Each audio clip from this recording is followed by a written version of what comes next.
Hello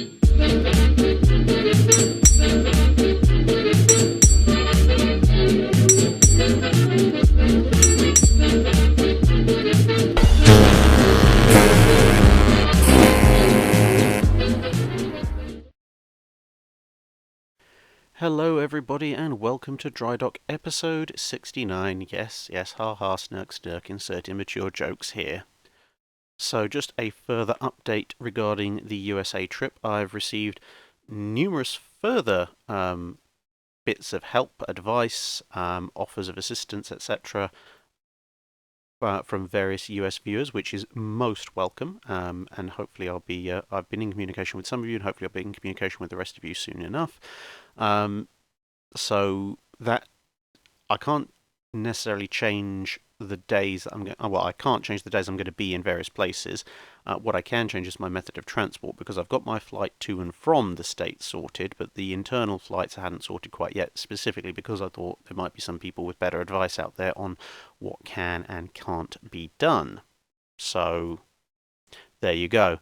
It looks like, well, very, very kindly, it looks like some subscribers may be actually driving me between some of the East Coast cities, which is great. And I'm in two minds about taking Amtrak between Boston and Philadelphia. I'm not 100% sold on that, to be perfectly honest, but there you go.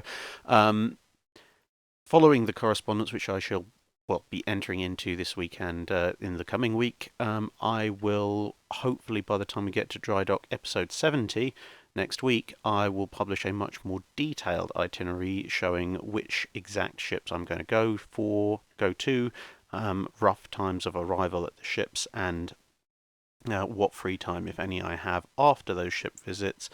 So the basic format of those days is going to be where I have time in the evening.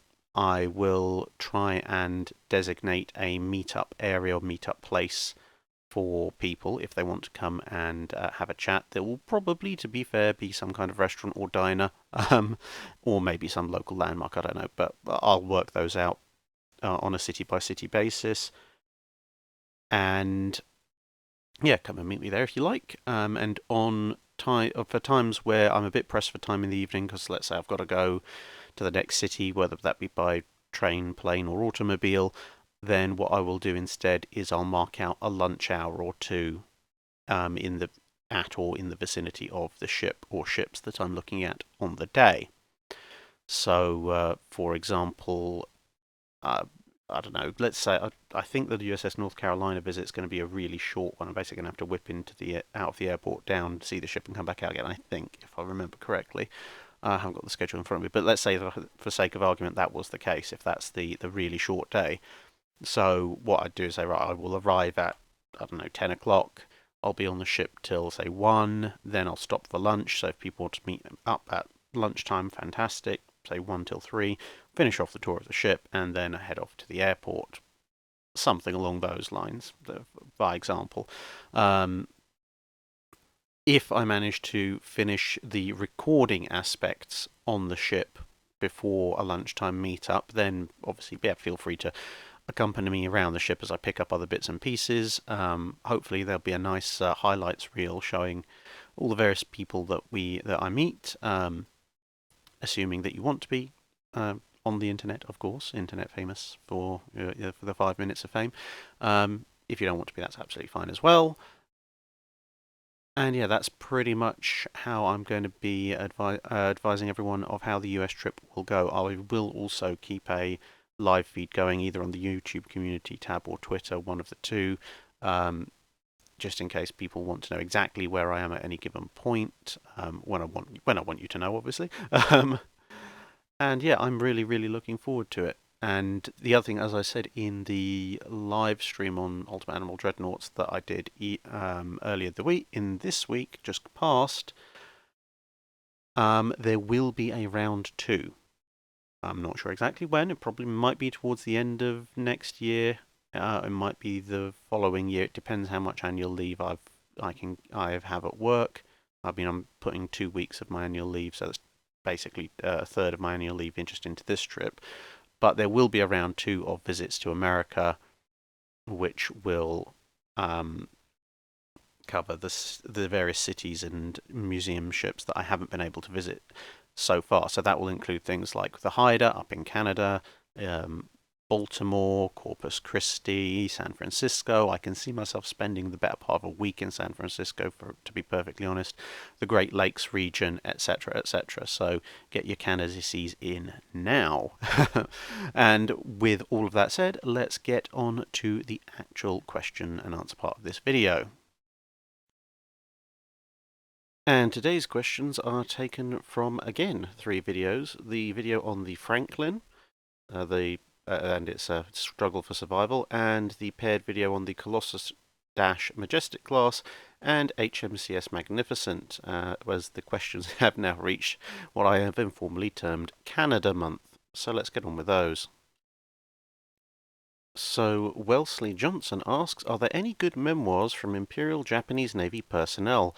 I'd really like to read the Naval War in the Pacific from their perspective, especially around 1943 to 44. Well, funnily enough, 2 sprang immediately to mind, and about 3 or 4 comments down in that page, someone else, Rocket Guardian, actually mentioned both of them. So that is, as you can see above, the book Fading Victory by Admiral Ukagi, although that does cut off just before the end of the war, as the Admiral decided to end the war as a kamikaze.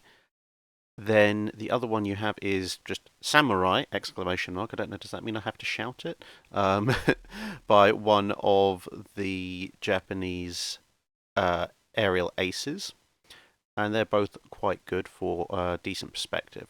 There are other books out there by other Japanese officers and men who are around, but I would caution taking many of them at absolute face value unless you do separate research or look up some reviews by proper historians, as otherwise you can fall into certain traps. I mean, for example, there is the book Japanese Destroyer Captain by, shockingly enough, a Japanese destroyer captain, which, insofar as it goes, as it talks about some of the battles that he took part in and some of the finer details and operational points of being aboard a Japanese destroyer in World War II, is very good.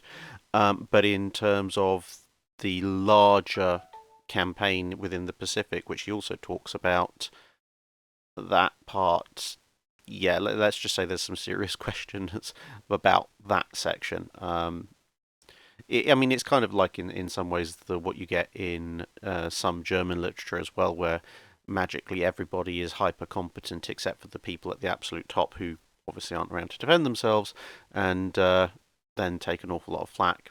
You wonder if every soldier or captain was as competent as they portray themselves to be in some of these books. Why on earth did that side actually lose?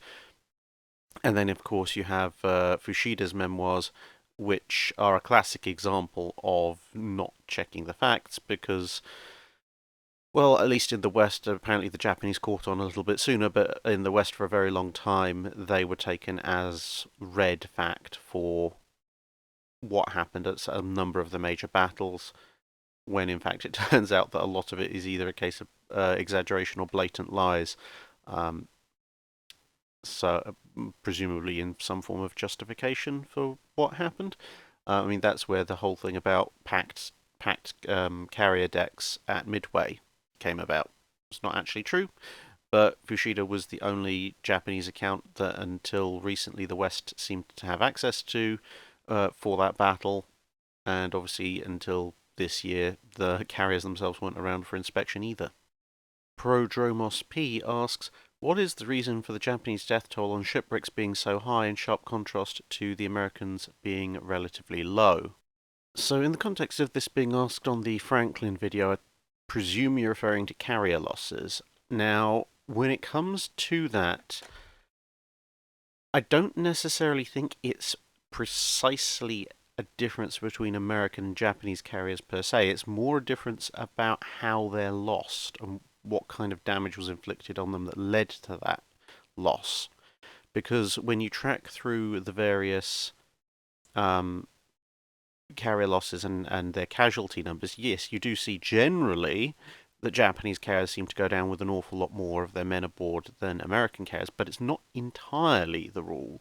I mean, even some of the worst losses by Japanese carriers in terms of men, virtually none of them exceed what the Franklin lost, and the Franklin made it back.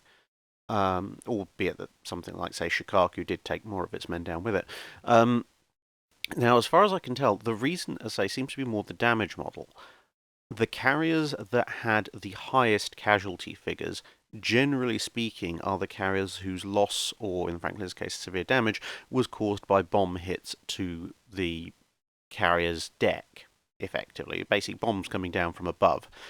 Where casualties are lower, generally tends to be when carriers have had the fatal blow struck by torpedoes, which, interestingly enough, all four of the American carriers, fleet carriers that were lost, Lexington, Hornet, Wasp, and Yorktown, were all done in by torpedoes eventually. Now, granted, some of them were crippled by bomb hits as well, but the fatal blow was the torpedo.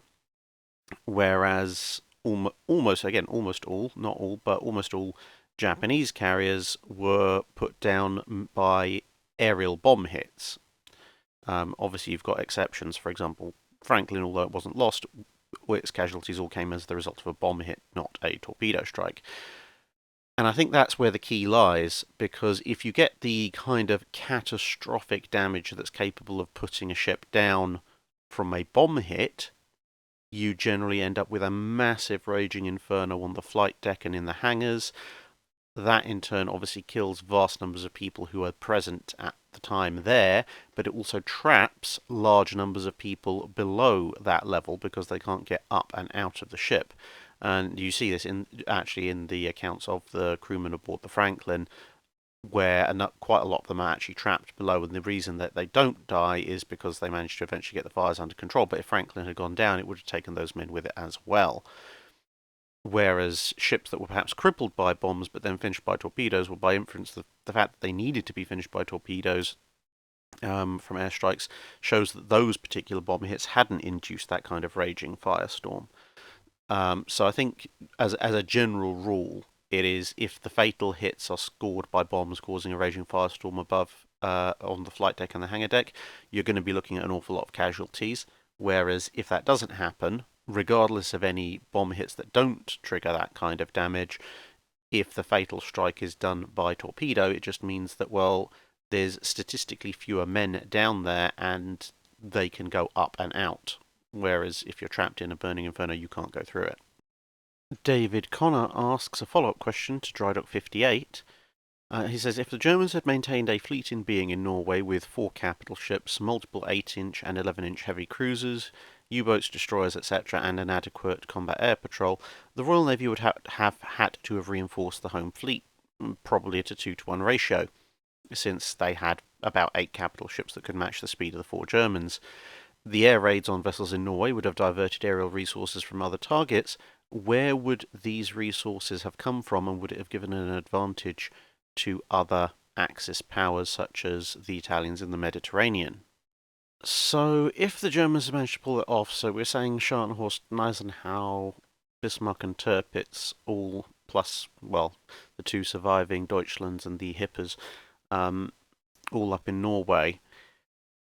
That presupposes that I guess that Bismarck doesn't go out on the Denmark Strait mission. So what would the Royal Navy have put up against it? Well, they already had King George V, Prince of Wales, and Hood obviously then surviving. So you've got 3 fast ships at that point. Given the rate of ships that would have been coming in, obviously Tirpitz commissioning later in 41, they would have had to add Duke of York to that mix, so then you would have had 3 King George V's and Hood.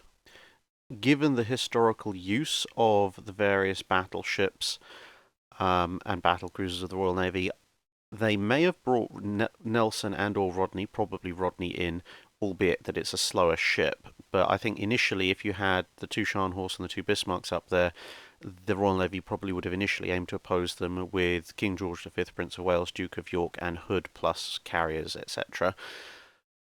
They might have brought Renown in to help fight the Deutschlands - the Scharnhorsts, and they probably would have filtered in Anson and Howe as time went on, since both of those came online in early to mid 1942.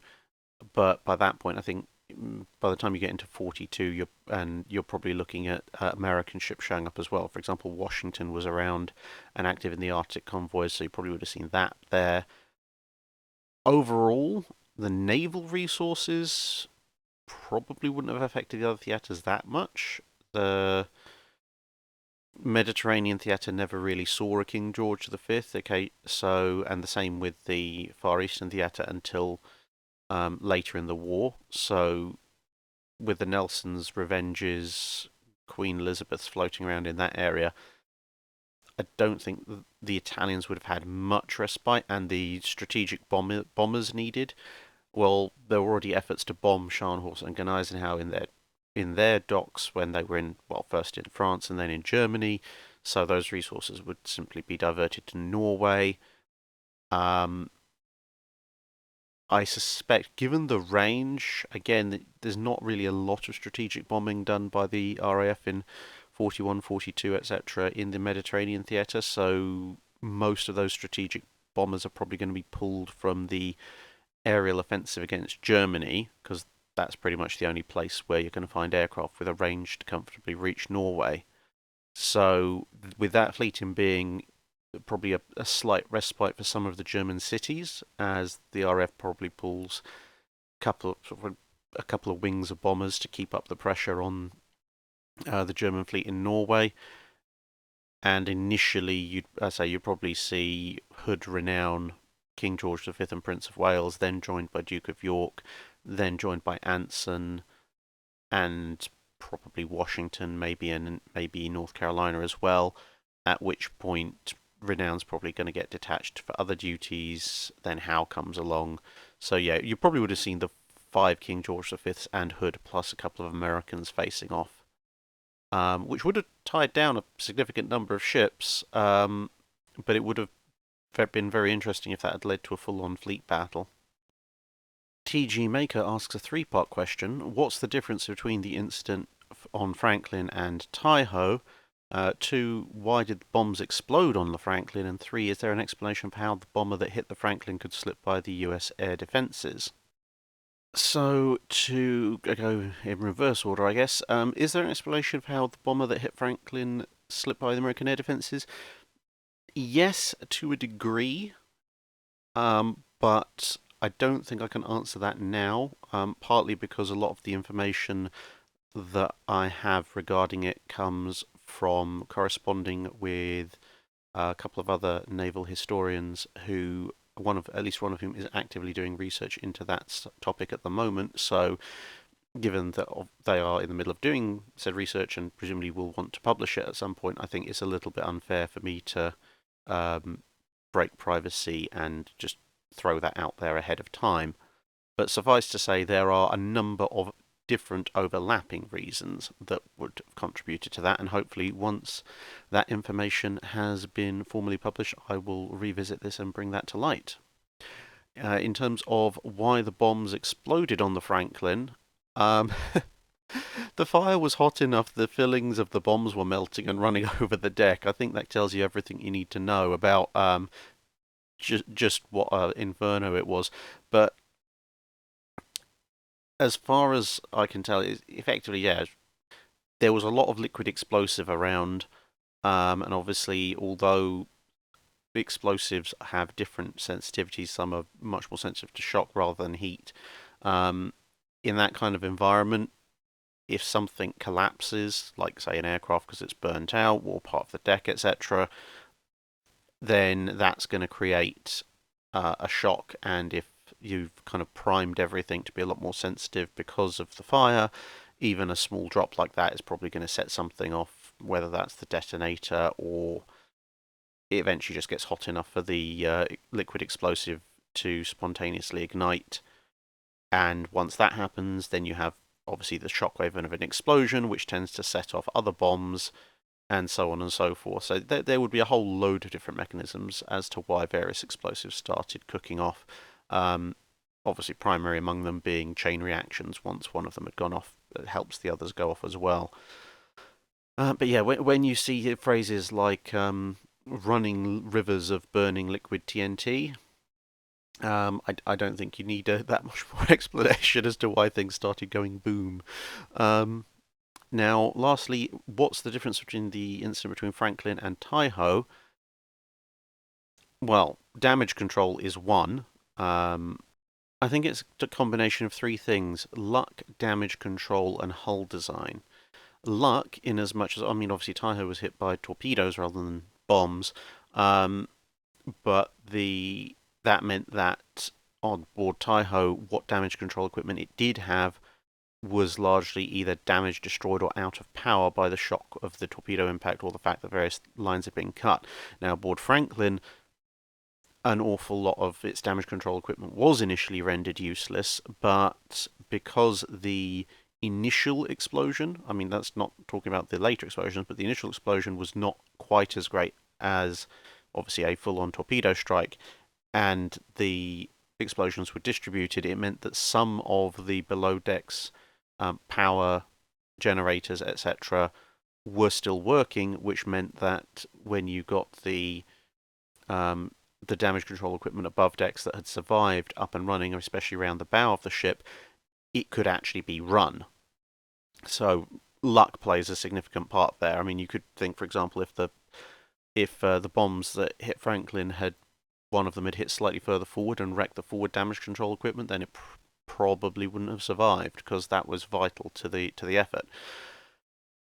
Then, obviously, the damage control itself. We've gone over this before. The fact that pretty much everyone on a US carrier was expected to be able to perform damage control, and obviously they did. Whereas on the Japanese ship, it was a lot more centralized, a lot more specialist, and a lot of their specialist damage control people got wiped out pretty early on, which didn't help matters. And then finally, you come down to hull design, the design of the ships. Ironically enough, the fact that the Taiho was an armoured carrier probably contributed to it. I mean, there was some faulty hull design in terms of the ventilation systems and such, which didn't help turning most of the ship into a fuel air bomb. But the fact that Taiho was a sort of a fully armoured carrier meant that when you had that fuel air explosive effect go off in the hangar, you had a fairly solid roof above you, and obviously relatively unbreached because it had been hit by torpedoes, not by bombs, which confined the explosion, albeit not for very long, but meant that the explosion then blew out large amounts of the ship's sides quite violently, which has something of a deleterious effect on a ship's ability to survive. Whereas with Franklin, it had a couple of fresh ventilation holes in it, courtesy of the bombs, but B, also having the somewhat weaker flight deck, unarmoured flight deck, whereas the hangar deck itself being armoured meant that it was kind of a threefold effect. One, fire and explosions could vent through the holes. Two, when the pressure got too much for the holes, it was relatively easy compared to Taiho for the explosion to rip up the rest, sort of other parts of the flight deck, which vented the explosion upward and not sideways or down. And with the armoured deck at the hangar deck level, it also meant obviously that armoured deck reflected some of the explosion upwards. So what you effectively got with the Franklin was that explosions and fire would absolutely wreck the interior of the hangar and savage the flight deck, but most of that explosion was going up and away from the vitals of the ship, where obviously some of it went out the sides as well. But whereas on Taiho it was a much more concentrated explosion that blew out more structural parts of the ship.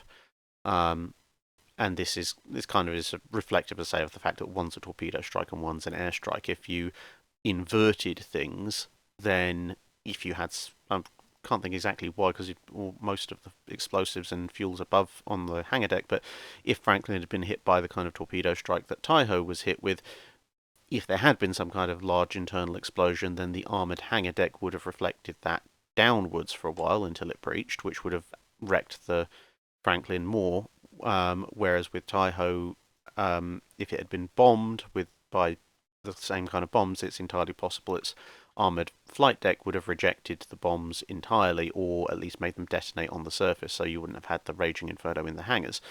So, yeah, it kind of relates back to that other question earlier about casualty rates, in that it comes down in a great deal to the damage mechanism that causes the fires, the explosions, and potentially the loss of the ship.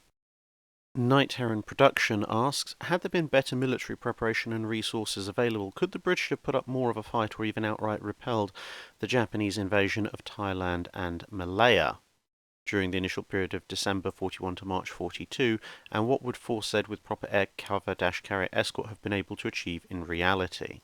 Well, to answer the question most directly, yes, they could have.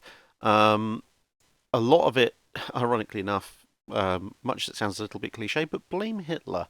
Back in the early 1930s, Britain was preparing its military with a primary perceived threat as the Japanese, hence why you had the building of ships like HMS Ark Royal and the strengthening of the Singapore naval base. But that program, both Ark Royal type carriers and the continued upgrades, funding, reinforcement, etc. of Singapore, got put to the wayside in the mid to late 1930s as Germany became more and more of an apparent threat along with Italy. And then, of course, when war actually broke out, the Germans got there first. So for about a year and a half, no, late 41, so about 2.5 years before the Japanese actually got themselves involved, the British were having to deal with the Germans and the Italians, which meant that a lot of their preparations on how to deploy forces to the Far East to fight the Japanese wouldn't work because the army formations were tied up, the air force formations were tied up, and the navy had either lost some of the ships they'd planned to send, and other ships were again occupied, holding down the Kriegsmarine and the Regia Marina. So yes, if that threat had been perceived a little bit later and more funding had got into upgrading Singapore, then that would have helped. And obviously, yes, let's say, take for example, if Italy hadn't joined the war, so the Mediterranean fleet and a lot of the troops, etc., that were devoted to North Africa and aircraft, if Italy hadn't joined the war and those had all been sent over to the Far East, then certainly the British could have put up a lot more of a fight and possibly outright repelled the Japanese attacks. I mean, that would have meant that by the time the Japanese actually declared war, again, assuming Italy doesn't enter the war as our case example, there would have been several fleet carriers and a lot more battleships and cruisers available for an offensive or defensive action in the area. Now, obviously, how that would have worked, taking late 41, early 42 era fleet air arm formations up against the Japanese is quite another story, but that's something for a bit more detailed consideration. But it certainly would have been more of a fight. Quite who would have lost what is, as a subject for further discussion. Wolfpack asks, which countries today don't have aircraft carriers but had them in the past? A fair number of countries, actually, and ironically enough, given that this is obviously taken from the Colossus Majestic class video, quite a number of those countries had carriers because they had Colossus Majestic class carriers, amongst others. So, of the countries that have operated aircraft carriers that no longer do for various reasons, Argentina used to operate carriers. They had two, and they don't have any now. Australia used to have three at various, well, not three at once, but they had three at various points, and again, don't have any now. Although the Canberra class landing ships theoretically could pull a Japanese maritime self-defense force on us if they really wanted to a certain extent. Brazil's a little bit of a questionable one in that they don't have a true carrier anymore, but they do have the ex-HMS Ocean, which is, well, it's a amphibious assault ship. It carries helicopters and such, so yeah. Canada, the subject of Canada Month, does not operate carriers anymore. Well, Germany never operated carriers, so we're not going to count them. The Japanese, theoretically, don't have carriers, but practically, as we know now, they kind of do. The Netherlands had carriers for a while. Again, Colossus Majestic class, as per Canada, Australia, Brazil, Argentina. They don't operate carriers anymore either. And that's pretty much it. Everyone else who has operated carriers in the past, still has them. Elena Pointer asks, what exactly did they have in mind with these rubber flight decks? So the idea of the rubber flight deck came about as a result of a confluence of a number of different issues. Partly it was the fact that early jet engines were not the most powerful units and had pretty terrible throttle up and down times compared to propeller aircraft, so eking out every bit of performance that you could was obviously desirable.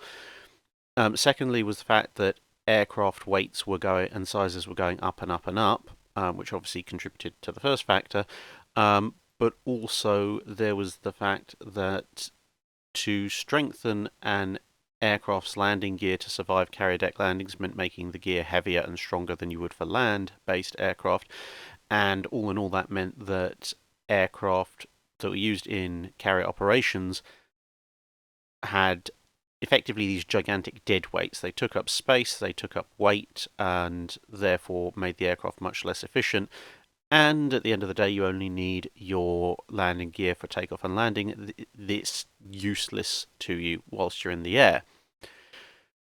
And this all came about with the fact, combined even further with the fact that one of the reasons this kind of idea hadn't been considered before was, well, the propeller would chop up the deck. With the jet aircraft, obviously, especially with the faired cowlings for the engines, as you can see with this test aircraft, that wasn't a problem anymore. So the idea came out, well, if we can remove the landing gear from carrier aircraft, that'll save us weight and space, which means we can carry more weapons, we can fly further, we're more agile because we're lighter, and overall it should be a win-win because the propeller's not going to chew up the deck, so the jet aircraft in theory should have a nice smooth belly. They can just land on flexible rubberized flight deck and take off on little trolleys, which we can recover once the aircraft's in the air.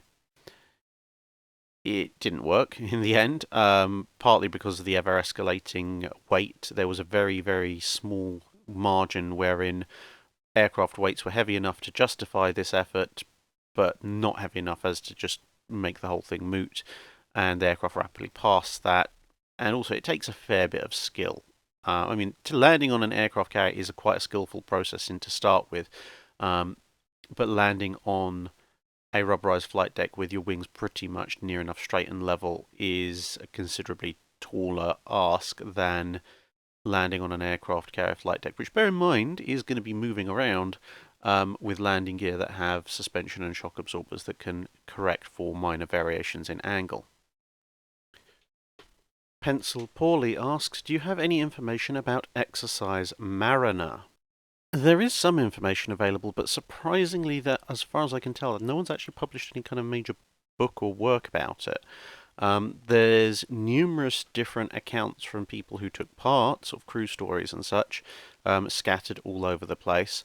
There's a couple of sort of conference proceedings and small publications that cover it, and there's a few very niche books that sort of they focus on NATO or general strategy of the Western Allies during the Cold War, and they mention it in passing in varying degrees of detail.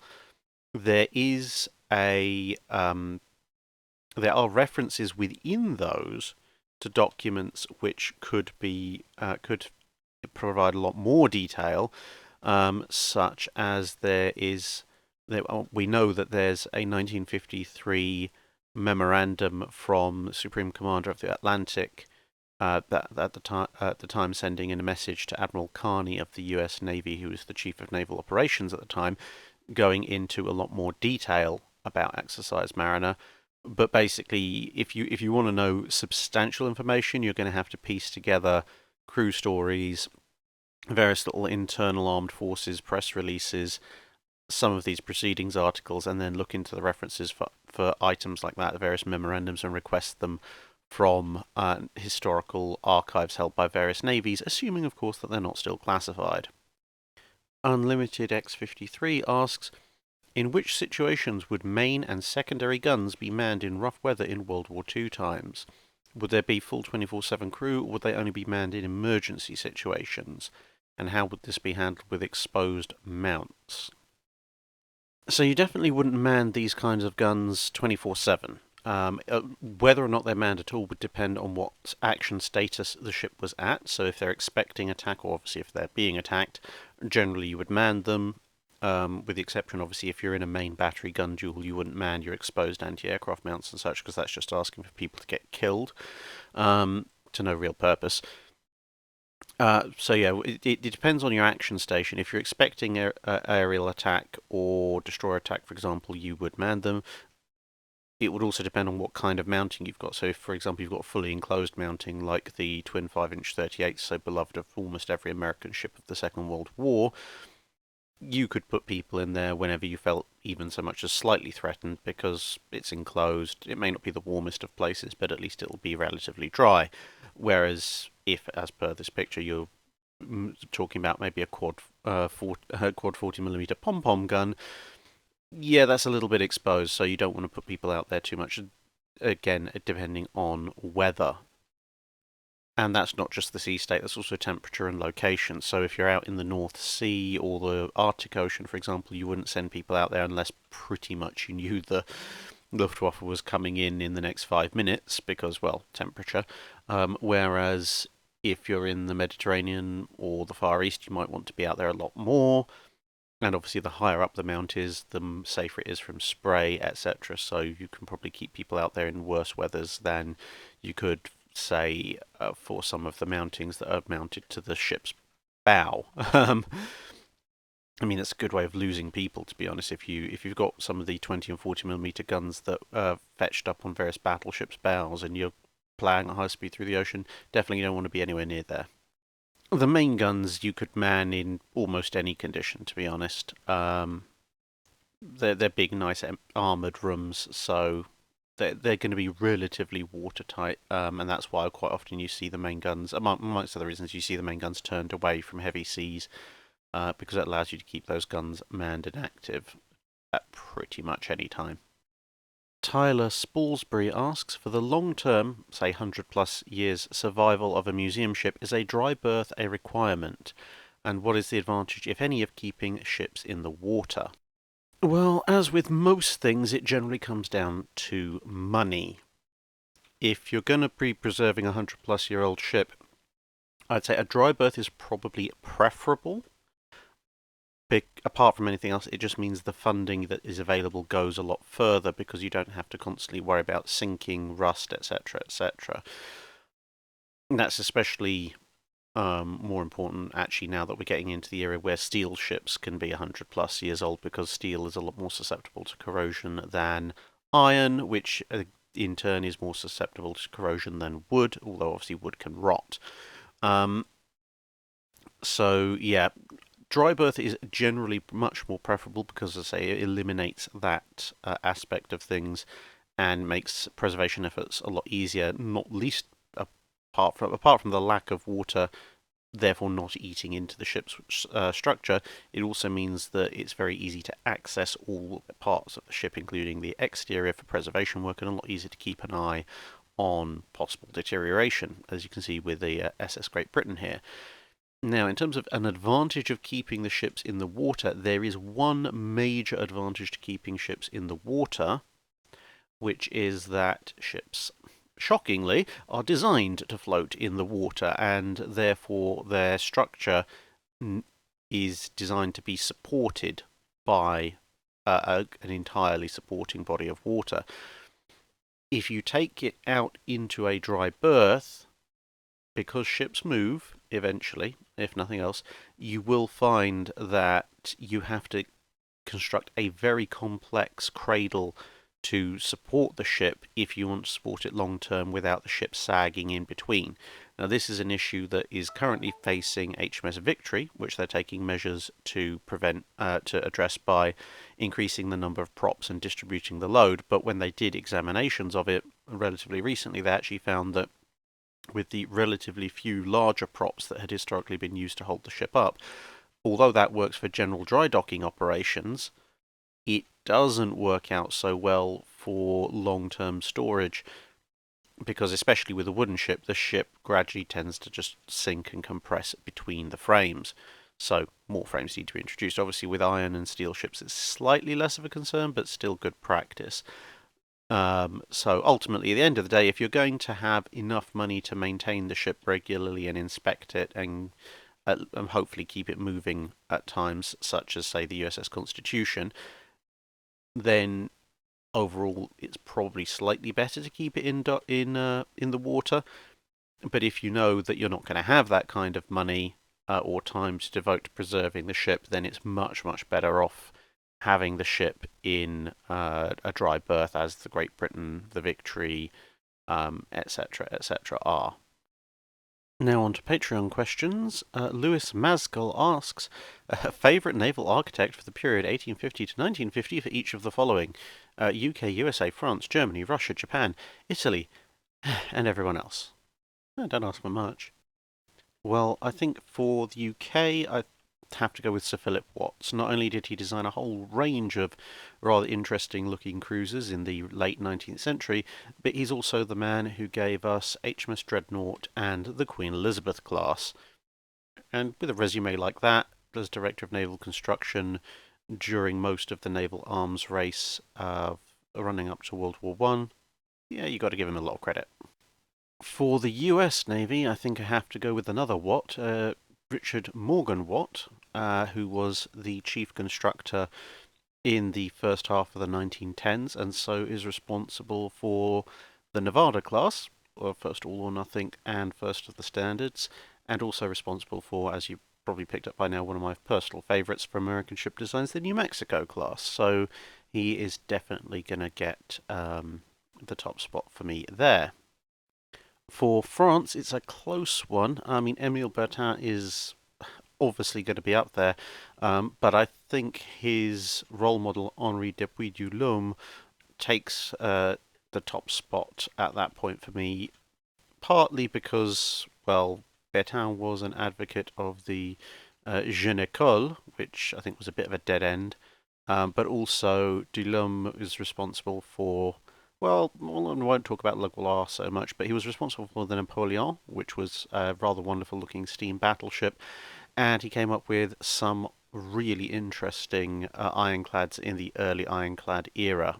The only two-deck broadside ironclads and a lot of the rather more wonderful tumble-home casement central battery ironclads of the French Navy. Now, I can't find any actual photos of the next candidate, which is the German candidate, so I'm just going to put a photo of one of his best creations up. That's SMS Derflinger, for those of you who didn't immediately catch on. And that, the chief German naval architect, pretty much for building the Derflinger class, amongst others, would be Hans Birkner, who was the chief designer for most of the arms race period of the Imperial German Navy. For the Italians, I have to go with Benedetto Brin. It was very, very close, this one, even closer than the French. I was initially thinking going with Vittorio Cuniberti, who obviously came up with one of the earliest designs for an all-big gun battleship. But at the end of the day, Brin has more ships to his name, and he has the rather wonderful Italia class. It's a little bit all over the place with his designs, but he also pretty much kick-started the Italian naval shipbuilding industry, so I think he gets a slightly more credit. And finally, for the Japanese, again, can't find a photo, so I've just put one of his ideas. Again, for the Japanese, it was a close run thing with Hiraga being pretty close up there, but yeah, Gikoyu Fujimoto. I've got to hand it to him, the man had style. This was his idea for a Fuso class replacement. And, well, how shall we put this? He was the one who designed the Yamato class once he was reined in from being a little bit too extreme and wild. So yeah, I kind of like that guy. Emerald Leafian asks, how much did the Royal Navy aircraft carriers help out in the Battle of Britain, if at all? For the Battle of Britain itself, not all that much. The aircraft carriers are obviously vulnerable to attack, more vulnerable than airfields, and they're mixture of skewers and fulmars were not as capable as the Spitfires and Hurricanes that the RAF could field. So the aircraft carriers didn't directly put up sort of combat air patrols against Luftwaffe raids and such. But the Fleet Air Arm did contribute a couple of squadrons to the fight, as well as allowing some of their pilots to volunteer to join RAF squadrons for the duration. So just over 50 Fleet Air Arm pilots fought in the Battle of Britain, with a variety of rather expected outcomes, various nautical themed nicknames being given to them by their comrades, some repeatable, others not so much, and a little bit of a trend developing of some pilots of painting naval signal flags, such as England expects, on the sides of their aircraft. Coos Army 0001 asks, had the USS Michigan beaten Dreadnought into service, do you think that that type of warship would have been known as Michigans rather than Dreadnoughts? It's a little bit difficult to say, because although they are Dreadnoughts by most definitions, well, one, Dreadnought has a lot more of an evocative ring to it than Michigan. Sorry, people from Michigan. But at the same time, the South Carolina-Michigan class did have a number of drawbacks compared to the Dreadnought. Now, they had the super-firing turrets. That was definitely an advantage. But they were slower. They didn't use turbines. They were displacement limited. Well, they had lattice moss as well. This is a separate issue. But I think ultimately the ultimate verdict on South Carolina-Michigan class can be attained from the fact that the US Navy didn't really count them into its Dreadnought battle line once they had, well, pretty much any other class of Dreadnought in service. So, yeah, it's possible, but for those reasons, I think it may be that it may be if the Michigan did make it into service before the Dreadnought, it may have ended up being seen as an intermediary step, which would have lessened the Dreadnought's impact, but possibly the Dreadnought still would have claimed the name. SoCal's maybe, I don't know. It's a difficult one. Dames Wild asks, when you describe a ship, you give a completion date and then a commission date. These are sometimes months, sometimes years, and occasionally immediately adjacent. I guess months and years apart. Can you explain what is involved in commissioning a new ship and why there can be such a difference in the time that it takes? So the key difference is that when a ship is completed, that means that physically the ship is done. Its systems are in place, engines are installed, weapons systems theoretically are there as well, etc., etc. But at that point, all you've done is basically build the thing. And for those of you who've ever tried their hand at DIY furniture without some particular expertise, will know occasionally you can say, right, I have completed this thing, and then you try and move the thing, and then the thing spontaneously disassembles itself into its component parts again, which is not something you really want to happen to a warship. So, in between the completion of a ship and the commissioning of a ship, there are normally sea trials, which is effectively, well, you take the ship out to sea, run the engines up, do all sorts of various tests, basically make sure everything's working, and fix the things that aren't working, or the things that break. So when the ship comes back and those issues are addressed, it might go for further sea trials, or it might not, depending on the success of the first round. But when the ship commissions into the Navy, the commissioning is effectively saying, yes, not only is this a complete warship, this is a warship that actually works. So after the commissioning, quite often ships are taken out for a shakedown cruise to get the new crew used to how to operate the ship. But in theory, a ship that has been commissioned can sail into combat the next day. With a green crew, it might not be terribly effective, but it should theoretically have all its systems working and operational. Whereas a newly completed ship, if you threw that into combat before it was commissioned and before the sea trials were complete, something may very well go horribly wrong. And so the difference in dates between completion and commissioning depends firstly on the size of the ship, because obviously the smaller the ship, the easier it is to commission, because there's fewer things that can break.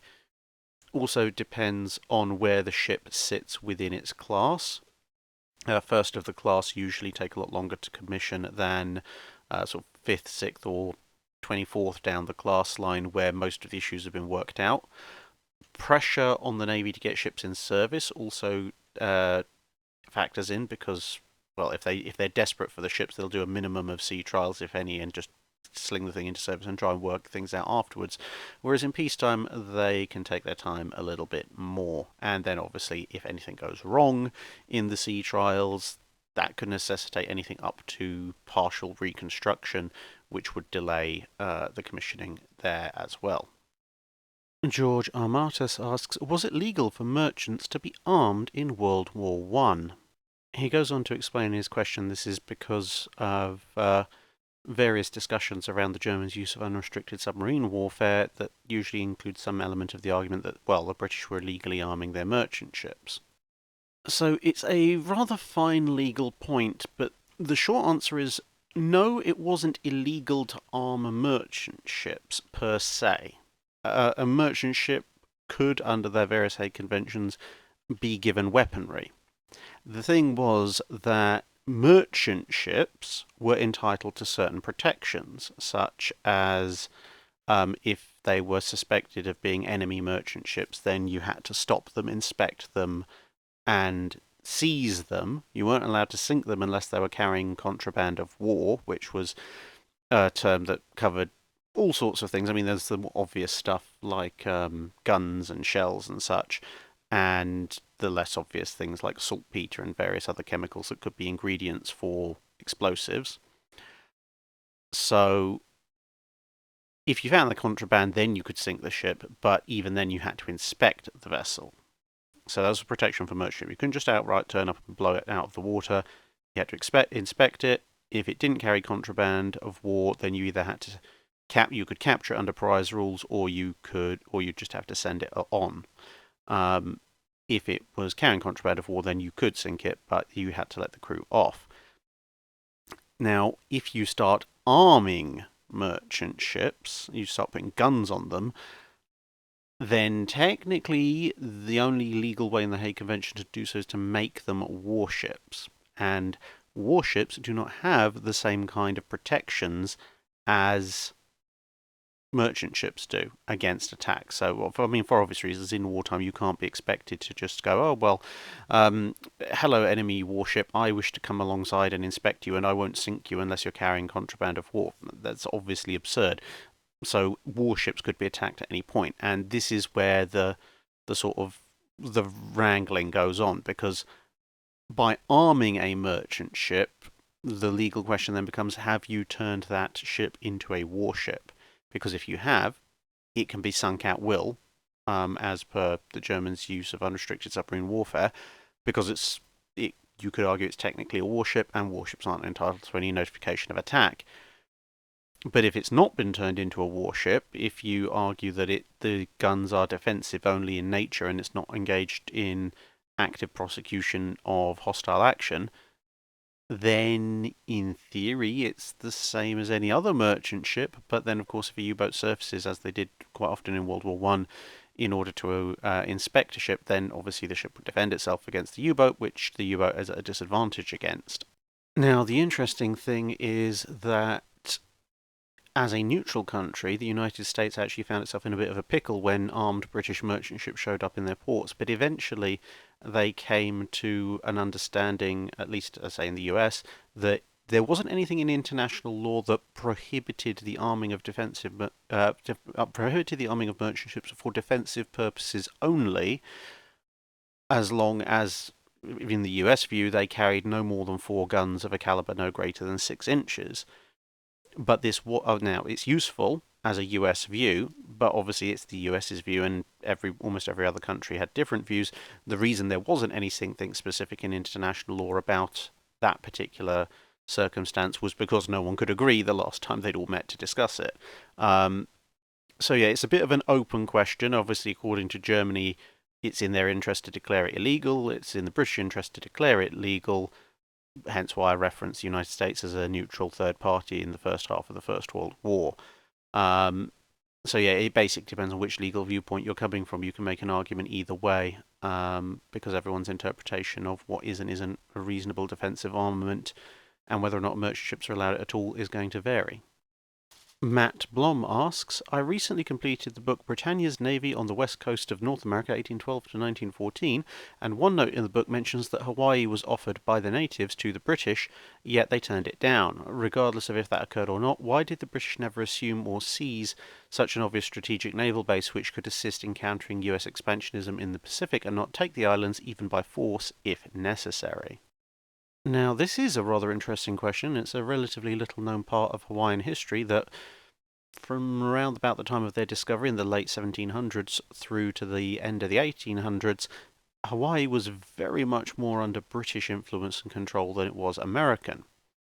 Now, as for the reason for why the British turned down the offer to take it fully under their control, this actually happened several times, and at one point they did accept control of the islands temporarily because there was a worry. Well, the Hawaiians were worried that the French were going to come and take over, so they ceded control of Hawaii to the British, who promptly ran up a whole bunch of British flags. So any Frenchman with an idea of taking over what would otherwise have been a relatively small island chain showed up and thought, maybe not mess with the British Empire, and went home again, at which point the British actually gave back control to the Hawaiian monarchy. So this went back and forth a few times. I mean, at one point there was that there were guarantees of protection from the British given at various points as well. Effectively, what it comes down to is that for the 100 or so years that this situation was going on, the British were, even though they had their empire, they were very cost conscious, and they knew that the cost of administering and running a colony was high. And so they tended not to try and do that unless they felt they had to, for whatever reason, whether because they'd overthrown the local rulers, which obviously wasn't the case in Hawaii, or whether they felt the local rulers were incapable of controlling their subjects, which also wasn't the case in Hawaii. Once the kings from the Big Island had taken over everywhere else. And yeah, basically, they, where possible, if the area was stable and friendly to the British, they preferred to kind of technically rule by default through local rulers, and in ideal circumstances, just have them as effectively allies, because then you didn't have to spend anything to control, administer, etc., the islands, but you got all the benefits because it's a friendly port. They do a job of keeping your enemies away, etc., etc. So, for the most of the 19th century, this seemed like an ideal circumstance because the Hawaiian monarchy was happy to be allied with the British. They were happy to come under British protection when necessary, but it wasn't costing the British anything to have this rather nice little area to themselves.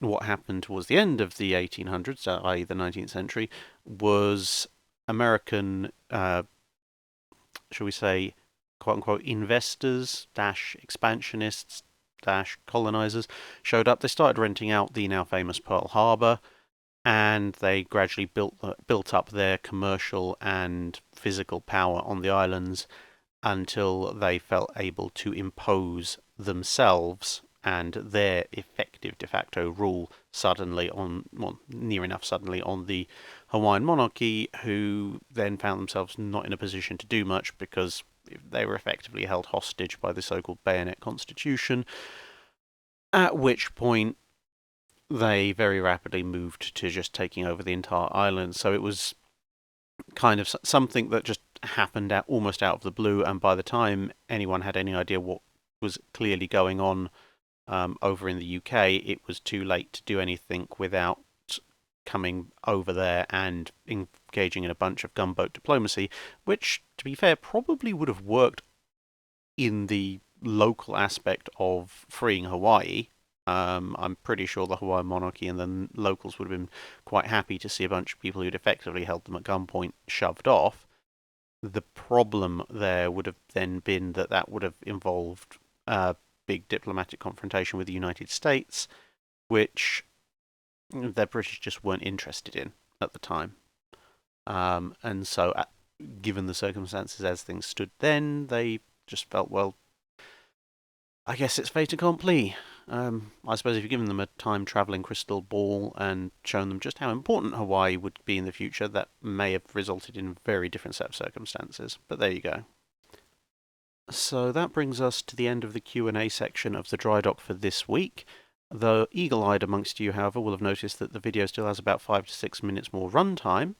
So you might be wondering what the heck is going on. Well, everybody likes a rousing song, don't they? So a little bit of a brief history of warships is something that obviously I'm interested in. So I wrote some lyrics, and they were edited, performed, and produced by a subscriber, Wild Bill Cunningham. Link to his YouTube channel in the description below, and lyrics also in the description below. And I'm sure he'll be around to give you some insight into how it was produced.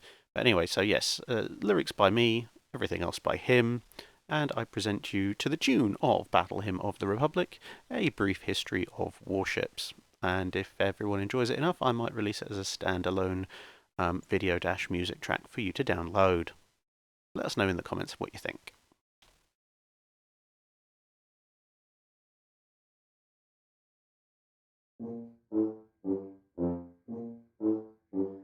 Behold a noble sight afloat upon the ocean waves, a fleet of warships under sail, their men all strong and brave. Time to run out all the cannon, hoist the flags and splice the brace. The battle has begun.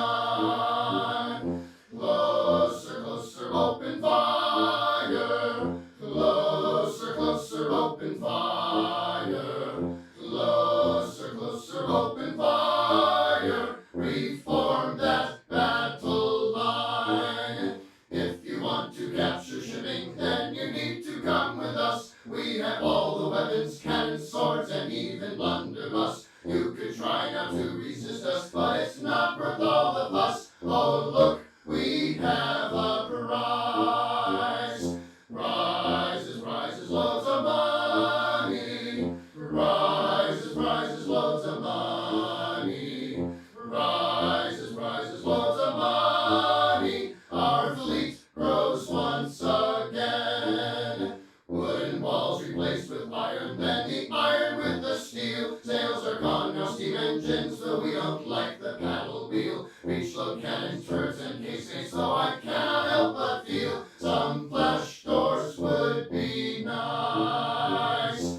Fire, fire, big explosion. Fire, fire, big explosion. Fire, fire, big explosion. Back to the drawing board. We've perfected modern warships, though there may be some mistakes. Captain, when all upside down, we hope the French hotels were baked. Listing new words, every error would cause sanity to break. What's this? Some cordite dust. Learning to fix all the errors. Learning to fix all the errors. Learning to fix all the errors. Our new designs are born. Now the seven seas are subject to our mighty battleships. Nothing can defeat us, trying will just cause our paint to chip. Now some people speak of aircraft laptops urging us to switch. What is that whistling sound? Bombers, sliders, racing runs. Bombers, sliders, racing runs. Bombers, sliders, racing runs. I hate these flying things.